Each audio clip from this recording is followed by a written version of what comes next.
Hi, this is Vunuin. For those of you who are new to the channel, I'm the inventor of the Evolution Home Gym.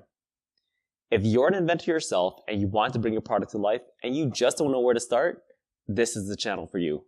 So make sure to subscribe so you can follow me in my evolution journey. In the last video, I talked about functionality and design and how they really do go hand in hand. In today's video, I want to talk about turning my design into my first functional prototype.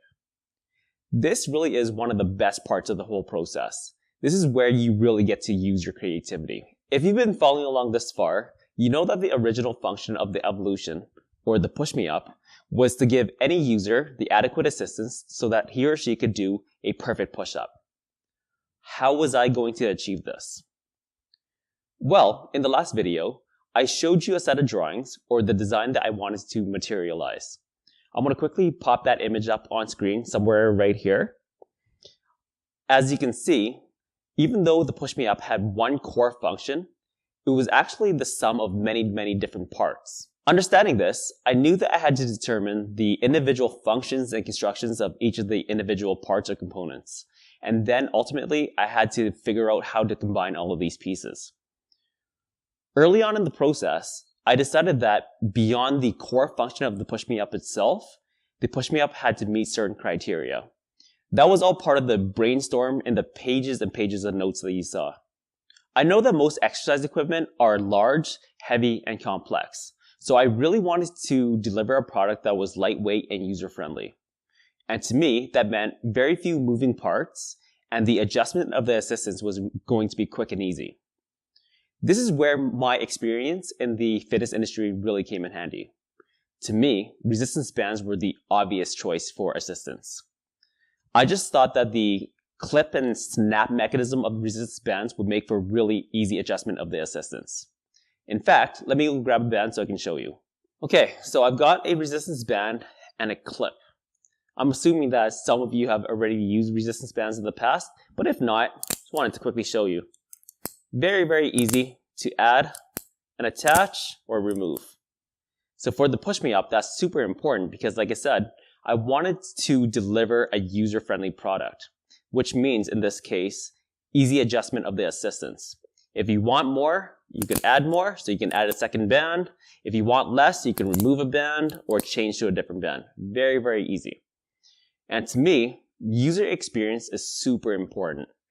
I find it to be even more important than how smooth the function runs itself. I also knew that resistance bands would offer the most natural assistance for the push-up. And the best part was, I already owned a bunch of resistance bands for me to experiment with. But with that, I just wanted to give you a quick side note. If you're going to create a product or invent a product, you're making it a hell of a lot easier on yourself if it's something that you already have experience in, or expertise in, or you have a passion in. For me, that was health and fitness. But we'll talk about this concept more in another video. Now that I decided that I was going to use resistance bands to deliver the assistance, I had to figure out how to build a structure or a frame to support that assistance. I knew from the get-go that this was going to be the most complicated part of the prototype. But that's fine. When I get stumped, or when you get stumped, start with what you know. So in this case, for the push me up, I knew that the frame that I was going to build had to be strong in order to support the user and had to be able to attach the assistance itself.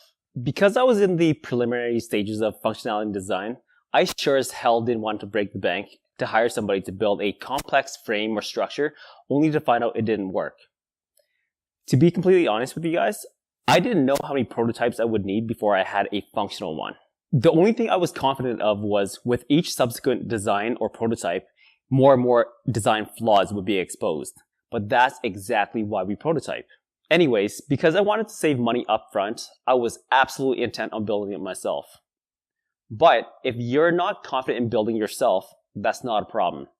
I encourage you to look onto Craigslist or Kijiji and find yourself a handyman or a do-it-yourselfer. There are plenty of them out there, and going that route will save you plenty of money as compared to going to a bigger shop. Depending on what your product is or what industry it's in, you may require different kinds of expertise. For example, if your product is in the clothing industry, you may have to pick up a needle and thread or find yourself a seamstress. If your product is an app, for instance, you may need to start coding or hire yourself a programmer. Whatever it is, whatever the case may be, the point is to save as much money as you can in this part of the process. I guess you can also source overseas.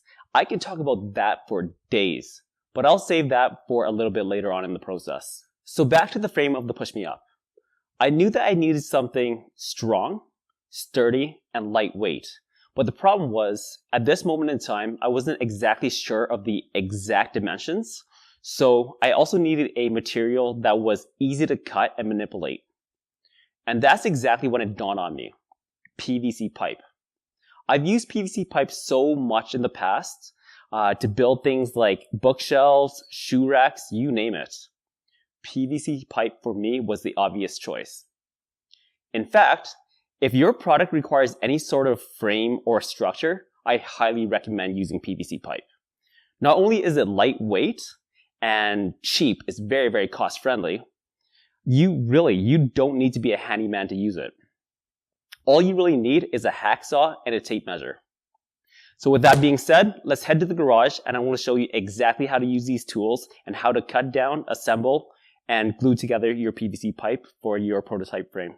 Alright guys, we're in my garage. As you can see, I am a tool guy. I have a lot of tools around, but that's not the point. I was here to show you the PVC. So, PVC pipe looks like this. Hollow, very, very lightweight, very strong, very durable. And like I said, it's really easy to cut and manipulate. As I mentioned, really all you need is a tape measure. We all know how to use one of these. What I like to do is use a utility knife, score it. So what that means is to make a little mark at the exact length. You can use a pencil as well. Personally, I don't like pencil that much. You can see it. You might think that you can't because the pipe is black, but you can see your pencil marks. I just find that it marks off a little bit too easy. That's why I like to make a permanent mark with the knife. This is what a hacksaw looks like. What I'm going to do, I'm not going to cut it right now for you to see, but all I'm going to do is, wherever that mark was that I made with my utility knife, I'm going to score it with my hacksaw. And what that'll allow you to do is to keep your blade in place for when you're actually cutting it. Make sure to use a clamp. Be safe, guys. And that's really it. Very, very simple to use. We're going to quickly hit the ground. I'm going to show you exactly how to connect and glue everything together. As you can see, I cut my long piece of PVC into two smaller ones. One of the best things about PVC is it doesn't have to be perfect. As you can see, even my cut here wasn't that straight, but that's okay. It really is just for a prototype anyways. One of the things that you will find is after your cut, you may have shards along the outside and the inside. That's no problem. Just take a little bit of sandpaper, give it a nice rub along the outside. Same thing on the inside. And you're going to find a nice smooth surface for a connection. The connection is the other reason why I love using PVC. You can get all sorts of different connectors for different angles, that sort of thing, and they're all so easy to use. Just pop it into the end, give it a nice little turn. There you go. This is a straight connector. Likewise, you have your 22.5 degree connector. This is a 45 degree. Of course, you have your 90 degree or your right angle. They all work just as easily as your straight connector. Very, very easy. And then you also have your T's. This is for connecting, obviously, 3 different pipes. And also you have your 4-way connectors, which I don't have one here, but it works the exact same way. So of course, once you put everything together and you're happy with the way it looks, you can glue it together, and you would use something called ABS cement. The one thing I will tell you now is before you glue anything, make sure that you're happy with the dimensions, how everything looks, because once you glue it together, I'm telling you, it's not coming apart. I'm not going to show you, I'm not going to demonstrate right now, but all it really is, you open it up, it's going to have a brush on the end here. rub a little bit on the inside of the connector. Give a little twist. Let it sit for about an hour and you're going to have a rock solid connection. And I want to re-emphasize again, make sure your dimensions are good and you're happy with the way it looks because it's not coming apart. Just one final disclaimer about this stuff. If you're going to use it, I definitely recommend being in a well-ventilated area. Be outside, be in your garage, because this is some potent stuff. It smells toxic. So I don't recommend using it indoors. And that's about it for PVC, guys. Very, very simple to use, easy to cut, down to size, very easy to connect, strong, sturdy. What else can you ask for a prototype? Let me quickly show you what my prototype frame looks like. All right, guys, well, here it is. This is the frame for the Push Me Up. I think it looks a lot like my design. Like I said, I didn't have the exact dimensions when I started to build it. I'm glad that I bought a lot of extra PVC, so that is something I recommend as well. Make sure you buy extra. If you don't use it, then you don't use it. You can return it, whatever. But I definitely went through different trials before I landed on this shape and size.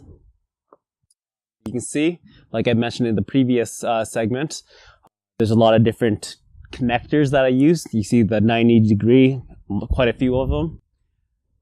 You'll see at the bottoms here that I got some T's so that I can get three-way connectors going, or three pipes going at once. More T's down here. Yeah, it's pretty simple, guys.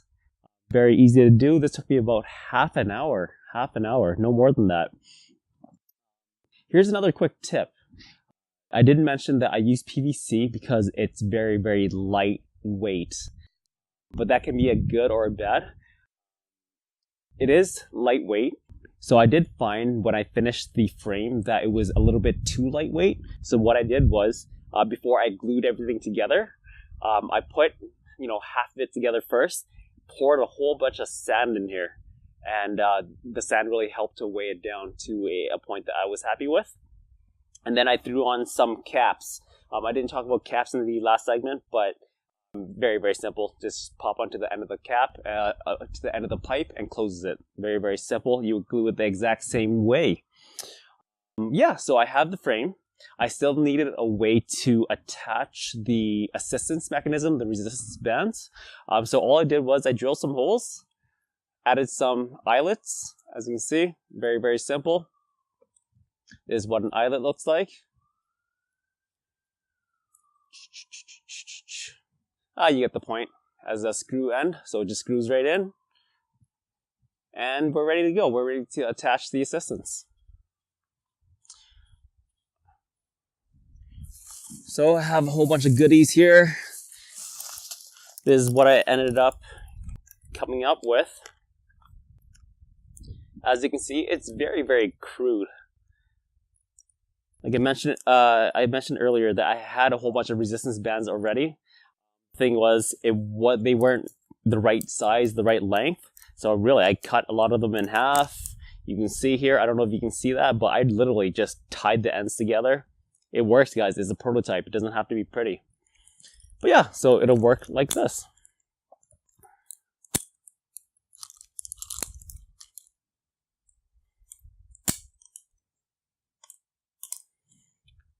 There you go, guys. The product of my dream didn't look exactly like this, but it's a good start. And now the big question, does it work?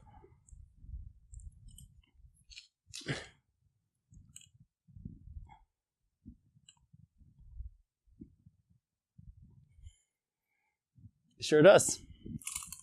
Well, there you go. My very first functional prototype. We're going to close it with there. I just want to quickly mention that when I first started, the Push Me Up didn't even have this seat. It was just resistance bands running across like this. Wasn't very comfortable, but I'll make another sub video about that. That's what this bag is all about. There's a whole bunch of goodies in there, different seat prototypes. But again, like I said, I'll shoot that, or I'll talk about that in another video. That's it, guys. First functional prototype. In the next video, I'll talk about the excitement of this prototype turning into my first big mistake. We'll see you next video. Make sure to subscribe so you can follow me in my evolution journey.